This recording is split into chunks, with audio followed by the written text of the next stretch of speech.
حبيبنا وشفيعنا وقرة أعيننا محمد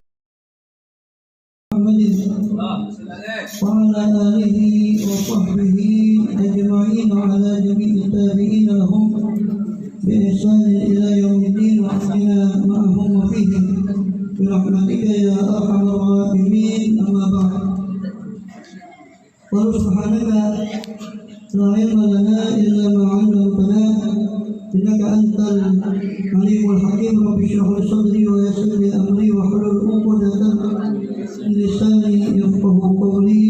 آمين. والحمد لله. Alhamdulillah, Allah Subhanahu wa Ta'ala masih berkenan melimpahkan nikmat karunia pada kita semua, berkhusus nikmatul iman Islam serta sehat walafiat, sehingga dengan itu kita masih diizinkan oleh Allah Ta'ala untuk melakukan segala kegiatan kita, berkhusus dalam rangka beribadah kepada Allah Subhanahu wa Ta'ala.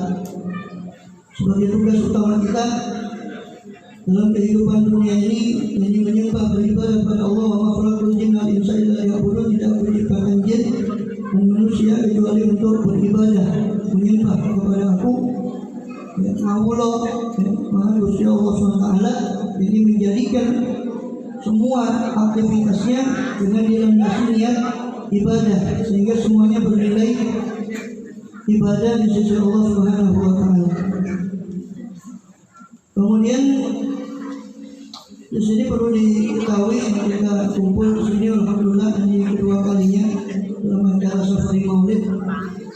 Dan Safari Maulid ini digagas bersama, ya, tidak ada yang memiliki hakikatnya, ya, Kanjeng Nabi SAW. Juga itu karena perbedaannya ini dari Maulid yang lain, karena di sini kita ada kurikulum. Jadi nanti kalau yang mau minta kurikulumnya itu nanti bisa berhubungan sama. Dan itu berseri, saya perbarui terus tiap bulan insya Allah. Dan itu insya Allah cukup untuk memadai cukup untuk orang yang ingin mengenal Rasul SAW dan syariat beliau. Jadi tidak usah yang nggak sempat mondok, ya, kita sampaikan kurikulum itu sudah lengkap insya Allah yang untuk kita ketahui. Mulai dari kita kutipkan, dan itu bisa disebar terserah, tidak ada hakikatnya milik Nabi SAW. Bukan untuk komersil, bukan untuk bisnis. Silakan disebar.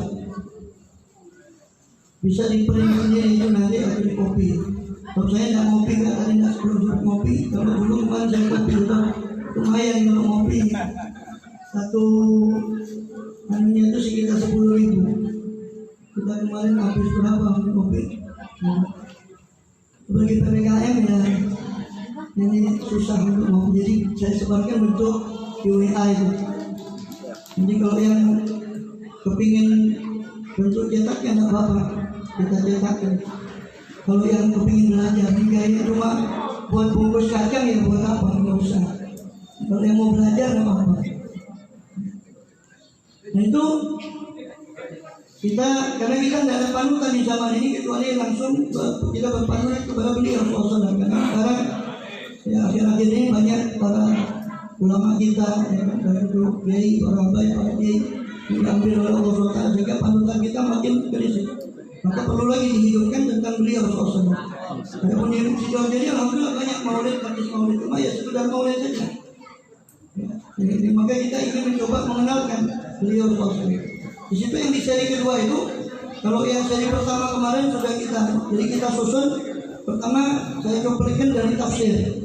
Tafsir ini sekedar untuk kenal saja, kenal Al-Fatihah sama surat-surat nanti yang pendek. Nanti kemudian setelah itu ada sirah, saya tunjukkan sirah. Kemudian setelah sirah itu nanti ada syama'il. Syama'il itu tentang keseluruhan Kanjeng Nabi SAW, mulai dari bentuk fisiknya sampai kepada akhlak beliau SAW. Kemudian ada tentang hak-hak Kanjeng Nabi, apa itu hak-hak Rasulullah. Kemudian baru setelah itu tentang kutipan hadis-hadis yang perlu diketahui dari dahulu-dahulunya Kanjeng Nabi SAW. Baru setelah itu kita kutipkan juga 3 ilmu yang penting, yaitu ilmu tentang iman, Islam, dan ihsan. Mungkin saya kutipkan dalam kesempatan yang singkat ini sebisa mungkin, ya, Jadi itu ya mohon maaf kalau agak banyak karena memang ini kurikulum untuk 1 bulan, kita ketemunya sebulan sekali. Ya, kurikulum untuk 1 bulan. Ini kalau dicicil itu tiap hari 1-2 halaman, 3 halaman jauh 1 bulan hatam. Ini nggak perlu mondok. Bagi yang belum sempat mondok, yang mondok alhamdulillah. Jadi dan ini insya Allah terus berseri insya Allah. Itu seri kedua dan seri pertamanya kemarin. Kalau yang mau seri pertama nanti siapa yang punya kontaknya itu silakan nanti dibagi. Mau dicetak dengan belum bisa wakaf masjid ya nggak iso tapi nggak emangnya. Kalau ada duitnya sampai wakaf masjid ya itu aja di print paling berapa rupiah, kasihkan ke anaknya, keluarganya, siapa yang kepingin belajar. Kita Rasulullah. Kemudian yang pertama itu tentang surat Al-Fatihah. Kemarin yang di seri pertama itu saya kutipkan hadis-hadis tentang surat Al-Fatihah berhubungan dengan asbab nuzulnya. Asbab nuzulnya dan nama-nama surat Fatihah itu apa saja namanya Fatihah itu banyak. Sampai ada 20 nama surat Al-Fatihah. Sudah saya tidak ulang lagi karena itu sudah di seri pertama. Nanti kalau lupa ya cek lagi jatuh lagi. Tapi akhir hari nih Rasulullah akhir hari ini. Itu nanti cek lagi di mana di seri pertama. Nah, yang kedua ini saya kutipkan tentang keutamaan Fatihah. Keutamaan Fatihah. Di situ diantaranya sudah maklum bahwa Fatihah itu umul Quran. Ya, induknya Al-Quran karena semua isi Quran itu terangkum dalam Fatihah. Ya, kemudian juga di situ di halaman 10 Masani. Ya, Fatihah itu juga 10 Masani. 7 ayat yang diulang-ulang karena diulang setiap kali sholat kita tidak sah sholat kita kecuali membaca surat Al-Fatihah. Kemudian di halaman 6 itu ada riwayat dan ini juga diriwayatkan di Sahih Bukhari juga Muslim dan beberapa riwayat yang lain. Jadi ceritanya ada satu kepala suku itu ketika sahabat Nabi bepergian mampir di satu kabilah. Di kabilah itu kebetulan ada kepala sukunya tersengat daripada binatang berbisa, ular atau sebangsanya, maka dia demam atau sakit. Sedangkan sahabat Kanjeng Nabi ketika singgah di kepala suku di kabilah itu tidak mendapatkan penghormatan sebagai tamu. Karena di tradisi orang Arab pada zaman itu mereka punya tradisi sangat menghormati tamu. Kebetulan kok tidak dijamu sama sekali. Hanya ketika giliran kepala sukunya itu dientok sama ular. Terus kok ada yang minta untuk diruqyah. Ruqyah itu jambi-jambi, kalau bahasa sininya ruqyah itu jambi-jambi suhu. Disuruh, minta disuruh. Mak bedanya kalau sebelum Kanjeng Nabi jahiliyah sebagaimana di tradisi Jawa atau tradisi lain itu mengenal yang namanya suhu dengan bahasa masing-masing. Nah, tapi setelah Kanjeng Nabi datang, kemudian di dalam Sahih Muslim dan riwayat Muslim, para sahabat tuh ya tanya kepada Rasul, ya Rasulullah kami ada jambi-jambi yang kita baca dulu. Apa boleh kita baca? Maka Rasulullah SAW mengatakan akrimu alayya ruqakum. Paparkan kepada saya kau punya jambi-jambi itu macam mana. Nah, maka kemudian Kanjeng Nabi mengatakan di Sahih Muslim itu bahwa laba sering tidak apa-apa daripada jambi itu madama lam yakun bisyirkun, selama tidak ada kesyirikan di dalam jambi-jambi itu silakan kamu baca. Nah, tapi yang lebih bagus adalah ruqyah berupa Al-Quran. Seperti ayat syifa. Ayat syifa, ayat tentang syifa fihi syifa'ul linnas, syifa'ul lil mu'min, syifa'ul rahmatul lil mu'minin itu ada. Silakan nanti dicari di Quran ada beberapa ayat tentang syifa. Itu dibacakan untuk mujarab untuk kesembuhan.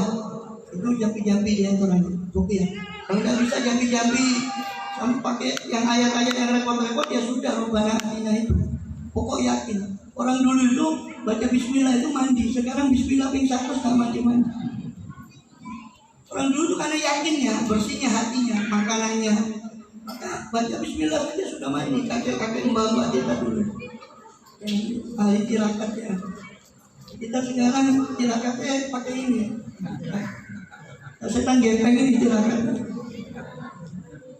Nah itu, disitu diceritakan kepala suku itu minta, anggotanya minta dijambi-jambi, kata dia, kamu tadi tidak menghormati kita sebagai tamu, sekarang saya tidak mau menjambi-jambi kau punya kepala suku kecuali kalau kamu mau, atau bahasa kita wani piro. Kalau mau penjalur semua orang aku wani piro. Nah, maka dia disebut katanya dia, kami akan kasih beberapa ekor kambing. Maka disuruh. Setelah itu subhanallah sembuh. Mungkin karena yakinnya dia, padahal yang dibaca cuma surat Al-Fatihah. Sembuh. Tapi dia tidak mau nerima kambing. Itu tertulis di halaman 6 itu ya. Saya cuma sekedar nyampaikan itu. Tapi tidak mau nerima kambing itu. Kenapa? Karena belum tahu hukumnya nerima kambing hasil semua itu apa halal apa haram. Nah ini tanya sampai ke Madinah, ya, tanya kepada kanjeng Nabi SAW. Gimana ya Rasul, ceritakan. Saya tadi begini dia cerita. Itu siapa yang mengajarkan kalian itu bahwa itu rukyah, bahwa Fatihah itu ternyata dibacakan surat Al-Fatihah. Dan Fatihah gak mandi itu singojo masalahnya. Al-Fatihah singojo itu belum singkong sulit. Dan Fatihahnya yang kongsulit. Itu akhir kata Nabi itu halal. Bahkan kanjeng Nabi untuk meyakinkan, berikan saya bagian supaya meyakinkan bahwa itu betul-betul halal. Kemudian di halaman berikutnya, halaman 7, situ dikatakan riwayat Baihaqi, Fatihah itu syifaun min kulli da'. Fatihah itu penyembuh dari segala penyakit. Nek mandi kabeh dokternya dak payu. Penyembuh dari segala penyakit. Tapi itu kanjeng Nabi yang bilang, kita percaya saja. Kemudian di riwayat berikutnya, saya tidak baca semua, silakan nanti dibaca ya. Di halaman 9 diriwayatkan ada seorang As-Sa'id bin Yazid, seorang sahabat kecil, dibawa sama bibinya ke kanjeng Nabi SAW. Kemudian diberitakan Rasulullah akhirnya membacakan dia surat Al-Fatihah, disuruh dengan surat Al-Fatihah. Karena itu tadi yang dibawa oleh bibinya. Dan ditiupkan, setelah dibacakan ditiupkan. Dan itu sering Sayyidina Abdullah bin Abbas itu kalau karena anak-anak kecil kan belum bisa baca, beliau itu kadang membaca ayat kursi atau apa, ditiupkan kepada putra-putranya. Karena mereka belum bisa baca. Ya sing iso maca ya maca. Maca sepuluh ayat bisa baca ya baca.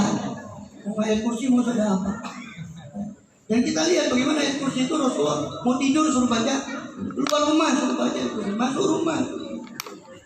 Sampai orang haid itu boleh kalau niatnya zikir atau niatnya perlindungan, bukan niat murni Al-Quran. Baca niat untuk wirid. Yang tidak boleh itu kalau dia bacanya murni khusus untuk Al-Quran, itu tidak boleh kalau berhalangan. Untuk perlindungan tidak apa-apa, Al-Falaq, An-Nas. Kemudian juga di situ ada riwayat tentang orang yang gila, kemudian sembuh dengan berkat surat Al-Fatihah. Di halaman 10 itu riwayatnya. Kalau mau baca lengkapnya di situ. Ya. Jadi ada Kharijah bin Aswad dari pamannya, dari ayahnya, dari paman saudara ayahnya, bahwa pamannya ini datang ke Rasulullah SAW. Kemudian setelah kembali pulang, melewati orang yang sedang dipasung pakai besi. Kenapa ini, katanya sahabat Nabi ini, pamannya Kharijah, kenapa kok dipasung pakai besi? Nah, ini gila, orang gila, suka dia kadang ya membahayakan orang lain kalau tidak dipasung. Akhirnya setelah itu, apa kamu punya sesuatu yang bisa digunakan untuk mengobatinya? Sebab kau datang dari temanmu itu, katanya orang. Temanmu itu maksudnya Rasulullah. Dia orang baik, saya yakin kamu punya sesuatu untuk mengobati orang ini. Maka dibacakan surat Al-Fatihah. Dibacakan surat Al-Fatihah 1 kali pagi, 1 kali sore. Terus beberapa hari, 1 kali pagi, 1 kali. Maka akhirnya diberi 100 kambing, 100 ekor kambing. Ya, kalau dia mentahane wae, kambing mentahane yang ngedole PPKM enggak payu. Wani mentahane 100 kambing berapa satu kambing? Dikasih 100 kambing. Ya. Maka dia tidak berani diceritakan ke kanjeng Nabi, makanlah. Ya. Sebab sebagian orang makan dari ruqyah yang batil, sedangkan kamu makan dari ruqyah yang hak. Sebagaimana orang itu haram kalau ruqyahnya itu batil. dukun yang minta bantuan sama syaitan sama itu haram, uangnya pun juga haram. Maka kamu makan dengan rupiah yang benar, yaitu surat Al-Fatihah. Silakan.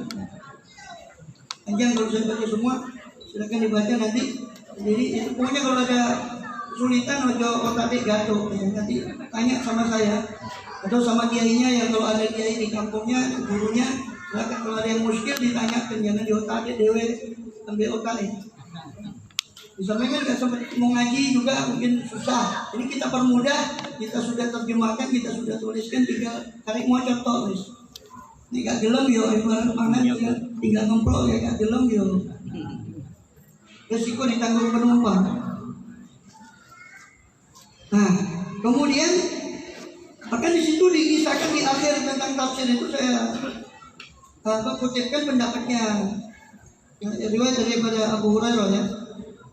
Dan juga dikatakan bahwasanya sampai-sampai di situ saking mulianya Fatihah itu, saking mulianya Al-Fatihah itu tadi, bahwa iblis itu tidak berteriak kecuali 4 kali ketika dilaknat, termasuk ketika turun surat Al-Fatihah, berteriak sekeras-kerasnya.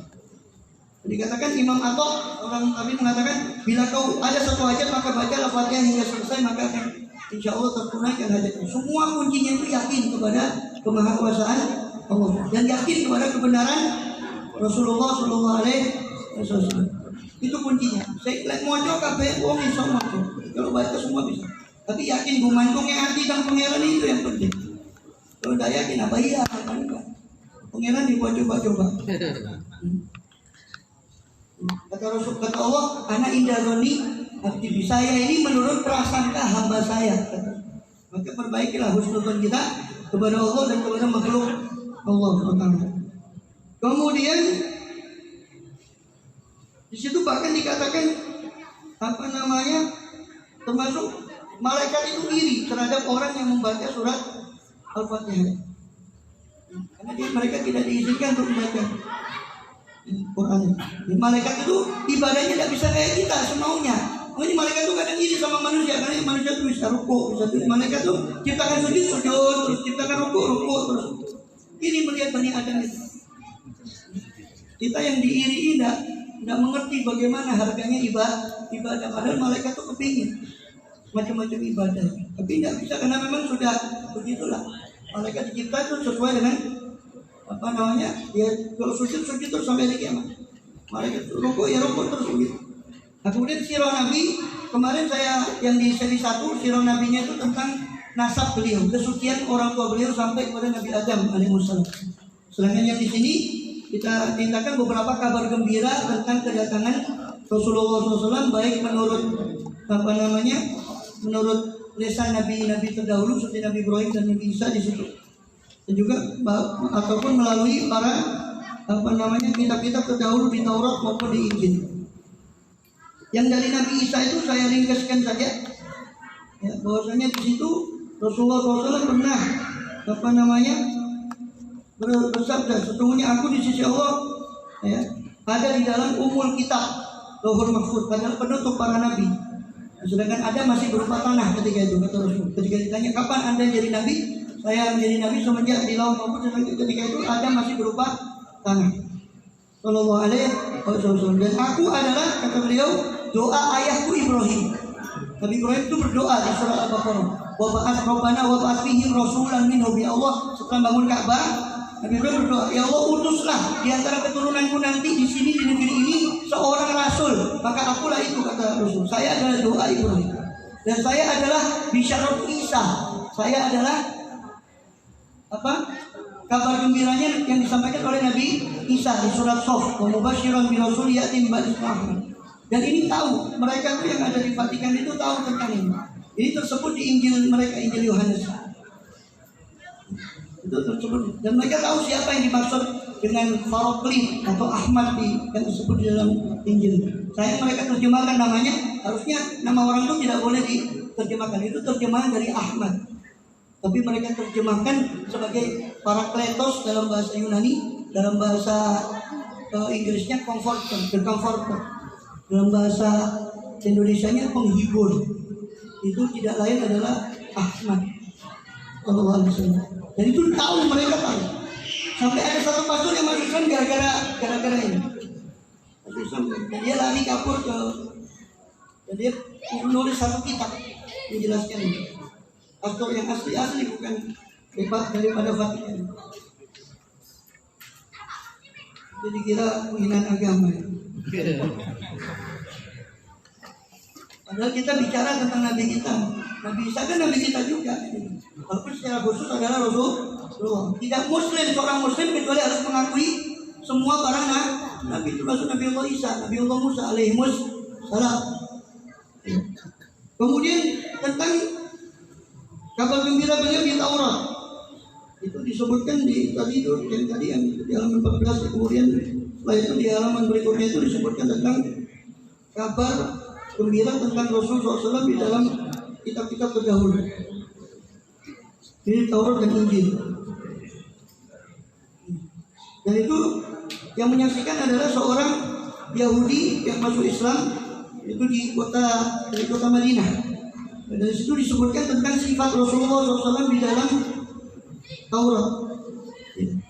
Ya ayuhan nabiyyu inna arsalnaka syahidan wa basyiran wa nadhira. Itu termaktub di dalam Taurat. Dan itu disaksikan oleh salah satu pendeta yang rahib Yahudi yang masuk dalam agama Islam, namanya Abdullah bin Salam. Bisa dibaca itu bagaimana sifat beliau tertulis. Biasanya beliau bukan seorang yang kasar, bukan seorang yang keras hati, laisa fadlan wala ghalidhal qalbi. Beliau bukan orang yang suka teriak-teriak di pasar. Rasulullah itu tidak pernah teriak-teriak. Kalau perlu sama orang, beliau nyuruh satu orang manggil. Atau beliau yang maju. Tidak pernah beliau itu bengok-bengok itu. Rasulullah. Kemudian sisanya bisa itu nanti dibaca sirah beliau dalam 20 dan seterusnya. Kemudian Syama'il ini tentang, jadi ada sirah itu sejarah Nabi. Sejarah Nabi mulai dari lahirnya Kanjeng Nabi sampai wafatnya beliau, itu sirah, sejarah. Ada namanya Syama'il itu keseluruhan aspek dari Kanjeng Nabi, mulai dari bentuk tubuh beliau sampai kepada akhlak, itu namanya Syama'il. Itu bisa dilihat di situ tentang keindahan bentuk fisik Rasulullah Shallallahu Alaihi Wasallam. Yang penting itu adalah yang pertama di halaman 23. Itu Al-Qustulani, Imam Qustulani menyebutkan dalam Al-Mawahibul Laduniyah. Saya bacakan saja. Ketahuilah bahwa termasuk kesempurnaan iman kita kepada beliau SAW adalah percaya, iman bahwa Allah Subhanahu wa Ta'ala menjadikan bentuk fisik zahir beliau SAW pada bentuk yang tidak pernah tampak sebelumnya dan tidak pernah ada setelahnya pada seorang manusia pun Sallallahu Alaihi Wasallam. Itu termasuk kesempurnaan iman kepada beliau SAW. Kemudian bahkan Al-Qurtubi mengatakan tidak tampak bagi kita kesempurnaan kebagusan beliau SAW secara hakiki. Sebab seandainya tampak bagi kita kesempurnaan beliau, pastilah tidak kuat mata kita untuk melihat Rasulullah SAW. Tapi yang Allah tampakkan itu sekedar saja. Yang mengetahui keagungan beliau SAW hanya yang mencipta beliau SAW, itu Rasulullah. Yang baru ditampakkan pada umat ini hanya sebagian yang bisa nampak bagi kita dari keagungan beliau SAW. Itu tentang Syama'il. Kemudian tentang bentuk fisik beliau banyak di situ riwayat hadisnya. Saya bacakan sebagian saja dari Sayyidina Ali halaman 24. Rasulullah itu rambutnya mengombak, ya, tidaklah laisa bijadil qatid wala bisabat. Rasulullah itu rambutnya bukan tidak terlalu keriting sekali, tidak juga terlalu lurus, antara itu. Dan beliau juga bukan seorang yang terlalu gemuk. Bahkan dalam riwayat yang lain nanti di situ juga ada. Saya cuma menukil saja, di situ semua ada insya Allah. Itu perut beliau itu SAW seperti kertas yang ditekuk. Bahkan katanya anak muda sekarang six pack.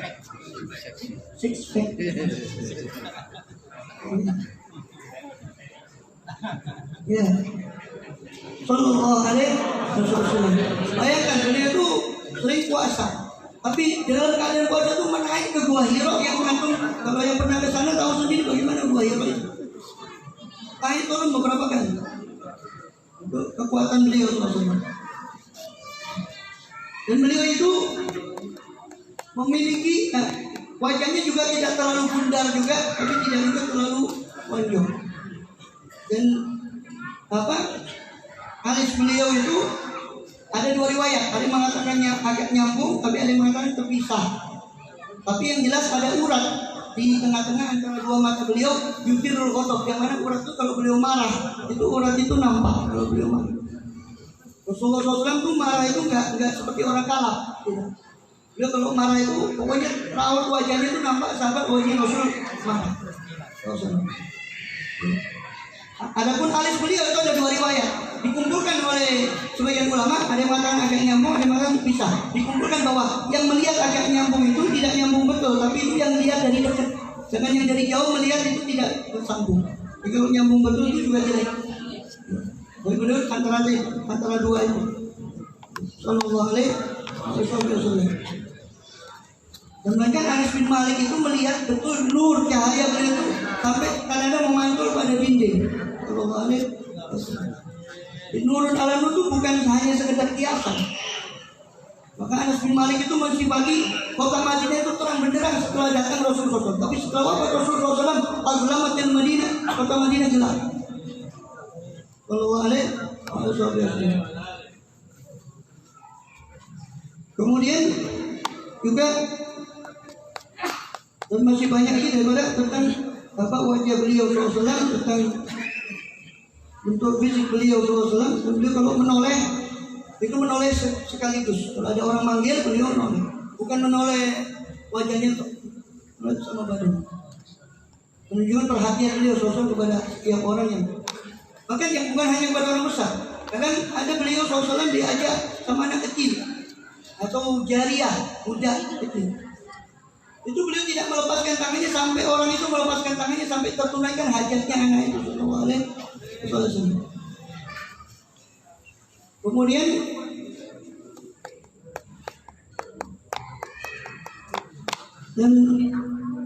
dan di situ dikatakan yang melihat beliau pertama kali langsung gentar.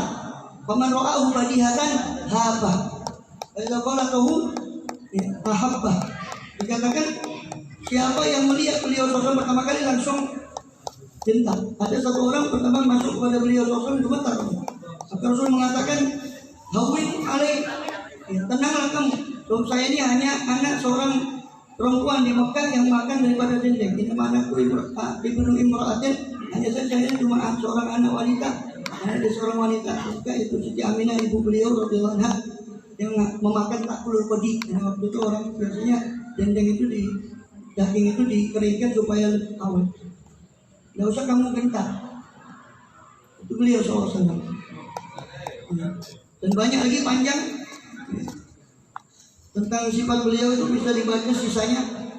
Intinya cuma itu ada beberapa pengulangan. Karena ada beberapa pengulangan, saya sengaja tidak memotong riwayat itu, sengaja saya tulis sesuai dengan riwayatnya. Jadi bisa dibaca semua. Adapun hak-hak Rasulullah SAW. Di antara hak Rasulullah SAW, ini kalau nggak cukup mungkin nanti saya sambung di pertemuan berikutnya. Tapi nggak apa-apa, serinya itu akan saya keluarkan. Insya Allah mudah-mudahan waktunya cukup. Karena kita pengacara, pengangguran banyak acara, jadi mudah-mudahan cukup untuk nulis ini. Tapi sebagian file itu sudah ada, saya sempat tulis dulu, cuma saya tinggal gabungkan. Sebagian lagi saya harus tulis ulang. Insya Allah kalau nggak cukup saya masih ada nanti tentang tauhid sifat 20. Itu penjelasannya ada di situ. Tentang fikihnya di situ ada bab toharoh, bersuci, tentang soal jawab masalah toharoh, masalah bersuci, saya tulis di situ. Terakhir tentang tasawuf, tentang masalah hati, itu tentang niat, bagaimana menata niat, bagaimana ikhlas dalam niat, itu ada di akhirnya. Kalau nggak cukup nanti saya potong. Karena kalau sudah 40 menit itu biasanya gelambian. Yes. Saya tidak bicara lebih dari 40 menit, hanya 35 menit. Nah di situ tentang hak Rasulullah SAW. Jadi kutipan dari Imam Qadiyat Asy-Syifa, kitab Syifa Bihau. Jadi Qadiyat itu seorang ulama tahun 400-an Hijriah itu menyusun satu kitab namanya Asy-Syifa fi Huquqil Mustafa. Khusus kitab itu tentang hak-haknya Rasulullah. Itu saya kutipkan di sini tentang hak supaya kita tahu apa haknya Rasulullah. Ya. Maksud hak beliau berarti kewajiban bagi kita. Dan Saudi Yai Husain pernah menyampaikan di majlis ini waktu kemarin, kita kalau sama Allah sama Rasulullah jangan bicara hak kita dari Allah. Kita hanya bicara kewajiban kita kepada Allah dan Rasul. Jangan menuntut hak kita. Tapi jalankan kewajiban kita kepada beliau. Pasti beliau bukan, dan Allah dan Rasulnya bukan layak ribuan niat, bukan tipe orang yang mengingkari janji. Kalau kita penuhi hak Rasul, di antara hak Rasulullah itu yang pertama yang ditulis di situ di kitab Syifa, bagaimana pengagungan Allah kepada Rasul SAW. Sebagian ayat sudah kita sampaikan di seri yang pertama, ini ayat lanjutannya, beberapa ayat dari Quran. Walaupun mungkin darusan yo kadang-kadang lewat ayat ini, tapi yo karena kita sudah paham, jadi lewat begitu saja. Itu diantaranya alam nasroh laka sodroh. Itu di halaman 29. Saya kasih contoh satu saja. Untuk beberapa ayat, satu atau dua ayat. Alam nasroh laka sodroh wa wada'na anka misroh alladhi anqadha dhahrak wa rafa'na laka dhikrak. Itu tentang pujian kepada beliau. Alam nasroh laka sodroh, bukankah sudah kami lapangkan dadamu, hatimu ya Muhammad? Mu di situ tujukan kepada Rasul SAW. Wa wada'na anka wisrak, dan kami pun telah menurunkan beban darimu. Alladzi anqadha dhahrak, yang mana beban itu memberatkan punggungmu. Wa rafa'na laka dzikrak, dan kami tinggikan sebutanmu. Apa maksudnya? Di situ sudah saya jelaskan semua. Bukan saya menjelaskan, saya cuma mengutip penjelasannya para ulama tentang ayat ini. Apa maksudnya? Di situ dikatakan, dan kami pun ya, pelapangan dada adalah nur Islam, kata Allah, nurul Islam, yang mana Allah memenuhi Rasulullah SAW dengan ilmu dan hikmah. Bahkan dikatakan di Burda itu ya bahwasanya para anbiya itu ibarat ilmunya dengan Rasulullah itu ibarat lautan, mereka cuma ngambil dari genangan air itu tadi, itu ilmunya para nabi semua. Dengan ilmunya Rasulullah SAW ibarat genangan air yang luas. Beliau paling mulianya Nabi SAW, maka bagian beliau dari ilmu dan hikmah itu melebihi dari nabi-nabi yang lain. Cuma satu yang belum saya tulis di sini, ada namanya kekhususan Rasulullah. Jadi ada hak Rasulullah SAW, ada sejarah Rasulullah SAW, sirah, ada syama'il, itu keseluruhan fisik Rasulullah SAW. Ada namanya hak-hak kanjeng Nabi ini SAW. Ada namanya khosois. Khosois itu kekhususan Rasul yang tidak didapati di nabi-nabi yang lain. Walaupun nabi lain juga dimuliakan oleh Allah, tapi ada beberapa yang dikhususkan untuk Rasul. Itu Imam Suyuti ngarang kitab khusus tentang kekhususan yang ada hanya pada Rasul SAW. Itu belum saya belum tulis. Alam nasrah kesotok jadilah. Kemudian wawadona kau isra, kami gugurkan daripada bebanmu, kami turunkan bebanmu. Ini memberatkan, yang maksudnya beban yang memberatkan itu adalah beban apa? Beban kenabian dan kerasulan yang beliau emban. Yang mana ujian beliau itu adalah sangat berat sekali. Bahkan sampai Rasul pernah bilang, siapa yang dikenai ujian dari Allah SWT, maka hendaknya dia bercermin pada ujian pada diriku. Sebab tidak ada orang yang diuji oleh Allah melebihi daripada para nabi dan para Rasul. Inna asyad dan nasi balaan al-anbiya sumal amsal falafal. Orang paling keras balanya itu adalah para nabi, kemudian orang yang paling tinggi. Makin tinggi derajat seorang di sisi Allah, ujiannya makin berat. Minta dari wali diuji PPKM, gak lulus. Ya wali murid jadi, bukan wali Allah. Wali murid. Gurunya ada di sini. Wali murid. Itu maksudnya wawadana kau isra, kami turunkan beban, yaitu beban dari kami ringankan beban kepada engkau. Dan kami lindungi kau dari dosa. Itu maksudnya wawadana kau isra. Sehingga seandainya tidak, maka punggungmu akan diberatkan kan. Jadi seandainya tidak kami lindungi kau dari dosa, karena wisrok itu artinya beban. Bisa juga dimaknai wisrok itu dosa. Jadi maksudnya wawadana kau isra bukan berarti Rasul berdosa, tidak. Justru maksudnya Allah lindungi itu dari dosa, sehingga seandainya tidak dilindungi dari dosa, tidak maksum. Dan itu Ahlussunnah wal Jamaah akidah kita, bahwa semua para nabi dan juga para malaikat adalah maksum, terpelihara dari dosa, baik ketika kecil mereka maupun setelah balik maupun setelah diangkat menjadi para anbiya dan rasul, mereka maksum. Ismatuhum kasairil malaikah wajibatun wa fadlun malaikah. Kemaksuman para malaikat itu seperti kemaksuman para nabi, itu wajib hukumnya, kita meyakini maksum. Adapun kesalahan yang ditulis itu kesalahan bukan dosa. Seperti Rasulullah pernah satu kali ya ditegur kan, abasa wa tawal. Betul. Karena ada orang buta Abdullah bin Umi Maktum mau tanya sesuatu masalah, Kanjeng Nabi ini sedang sibuk dakwah. Jadi bukan berarti Kanjeng Nabi sengaja untuk menedorkan ini. Menurut beliau ini lebih penting. Beliau sedang mendakwai kepala-kepala Quraisy. Yang kalau ini masuk Islam maka kota Makkah dakwah itu bisa terbuka.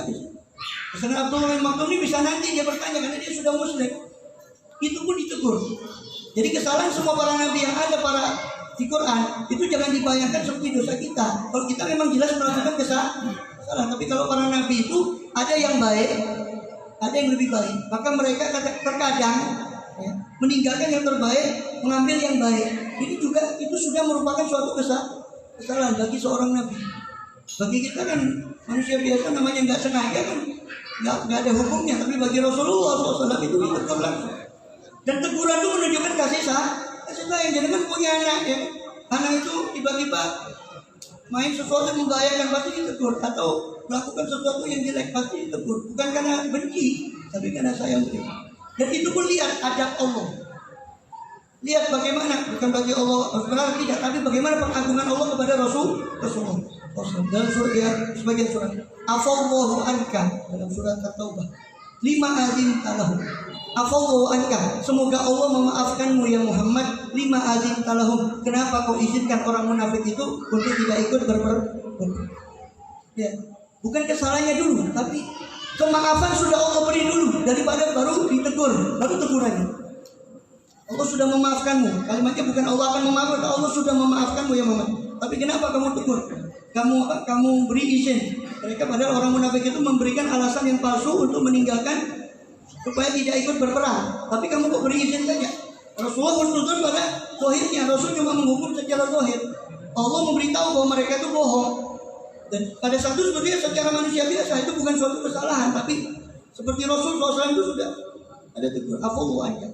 Dan banyak lagi teguran Allah kepada Rasulullah SAW itu bisa dibaca di situ. Dan nanti ada bab khusus tentang itu. Bab ini masih menyangkut tentang ayat-ayat yang menunjukkan keagungan Rasulullah. Sampai siapa yang taat pada Allah, Rasul berarti taat kepada Allah. Man atau Allah mengikuti Rasul, faqad taat Allah. Siapa yang taat pada Rasul berarti dia taat kepada Allah. Wa rafa'na laka dzikrak, kami angkat penyebutanmu. Maksudnya apa? Maksudnya di mana saya disebut maka kamu akan disebut. Di situ asyhadu alla ilaha illallah pasti ada wa asyhadu anna Allahumma sholli ala Muhammad. Ada kalimat Allah, ada nama Muhammad. Di mana aku disebut kata Allah, di situ namamu akan wa rafa'na laka dzikrak.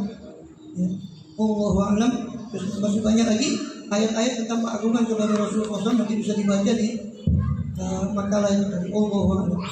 Mudah-mudahan bermanfaat. Rabbana fa'alna wa zidna ilman nafi'a. Rabbana zalamna anfusana wa la tarhamna anta rabbana atina fid dunya hasanah wa fil akhirati hasanah wa qina adzabannar. Walhamdulillahi rabbil alamin. Ya Rasulullah